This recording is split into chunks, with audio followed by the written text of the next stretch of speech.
Hey there and welcome. So, have you ever been stumped by a verb tense that just feels, I don't know, tricky? Well, today we're going to crack the code on one of the most common and, yeah, most confusing tenses out there, the present perfect. By the end of this short explainer, you'll be using it like an absolute pro. So, let's get right into it. Okay, let's kick things off with a classic puzzle. Which one of these is right? I lived here for 5 years or I have lived here for 5 years? Now here's the tricky part. They can both be correct. But, and this is a big but, they mean completely different things. One suggests you don't live there anymore, while the other implies you still do. That's exactly the kind of confusion we're going to clear up for good today. And here's our roadmap. We'll start with the super simple basic formula. Then, I'm going to introduce you to a key idea I call the bridge to the present. After that, it's time for the main event, the showdown between the present perfect and the simple past. We'll finish up with some key signal words and common mistakes before it's your turn to practice. It's a straight shot to getting this right. First up, let's break down the basic formula.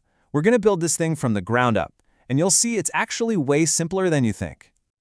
So, what is this tense really? At its heart, the present perfect is all about connection. It's for actions that started back in the past but still matter right now. They have some kind of result or importance, or they're just continuing into this very moment. That connection, that's everything. And here's how we put it together. It's just a 3-step recipe. First, pick your subject. I, you, she, whatever. Second, add the little helping verb, which is going to be have for I, you, we, and they, and has for he, she, and it. And for the third and final step, you just add the past participle of the main verb. Words like seen, learned, or been. So it's just subject plus have or has plus that past participle. Easy as that. Okay, so we've got the formula down. Now, let's get to what I think is the most important concept in this whole explainer. Seriously, if you remember only one thing today, make it this one, the bridge to the present. I absolutely love this visual because it just simplifies everything. Imagine a past event over there on one side of a canyon, and right here, where we are now, is the present moment. The present perfect tense? Well, that is the bridge. It's the structure that tells us that the past action reaches all the way across time and has a real effect on what's happening now. All right, it's time for the main event, perfect versus past, the showdown. This is where we are going to tackle the #1 source of confusion head on. Let's do this. So here is the absolute core difference. The simple past is for actions that are completely done, finished. Think of them like an island, in the past, totally disconnected from right now. But the present perfect, well, that's our bridge, remember? It's for actions that have that clear connection, that relevance to the present. This example with the keys makes it crystal clear. If I say, I lost my keys yesterday, I'm basically just telling you a story about something that happened. The event is over. Maybe I found them an hour later. Who knows? But if I say, I have lost my keys, the meaning is completely different. It means I'm standing right here, right now, and I still can't find them. The past action has a present result. I can't get into my car. See the difference? Okay, the second big difference is all about the time frame. The simple past almost always uses a specific finished time. Words like yesterday, last week, or in 1999. The present perfect, on the other hand, deals with unfinished time, like today, or this month. Or it talks about general life experiences that happened at some unspecified time before now. Let's look at another one. She visited Paris in 2020. That's a specific trip, a finished event in the past. Done. But if we say she has visited Paris, we're talking about her life experience. The exact time doesn't matter at all.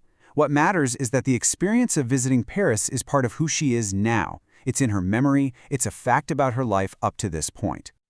Okay, now that we've got a really good handle on the core difference, let's move into some pro tips to help you really master this. We're talking key signal words and the common mistakes you've got to avoid. So when you see words like these, for, since, already, yet, ever, never, just, your grammar alarm bell should start ringing. They are huge clues that you probably need the present perfect. Like, have you ever been to Japan? Or, I have already finished. They practically scream present perfect. And now, for the single biggest mistake people make with this tense. And trust me, it's a big one. You simply cannot use the present perfect with a finished time word. You can't build that bridge to the present if you lock the action down with a word like yesterday or last week. It's a major no-go. You can see this rule in action right here.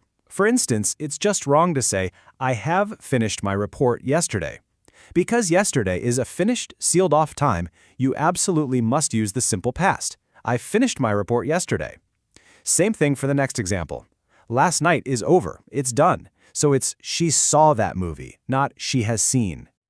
All right, we've gone through the theory, we've covered the core concepts, and we've flagged the common mistakes. Now, it's your turn to put all this awesome knowledge into action. So really, it all boils down to this one simple thing. Whenever you're feeling unsure about which tense to use, just stop and ask yourself this one question. Does this past action have a bridge to the present? If the answer is yes, if there's a result, a relevance, a real connection to right now, then you know the present perfect is your go-to. And to wrap things up, I'll leave you with this question. And I want you to notice the tense. What is one new thing you have learned today? You see, by answering that question, you're already practicing. You're building that bridge from the last few minutes of learning straight into your present understanding. Thanks so much for tuning in.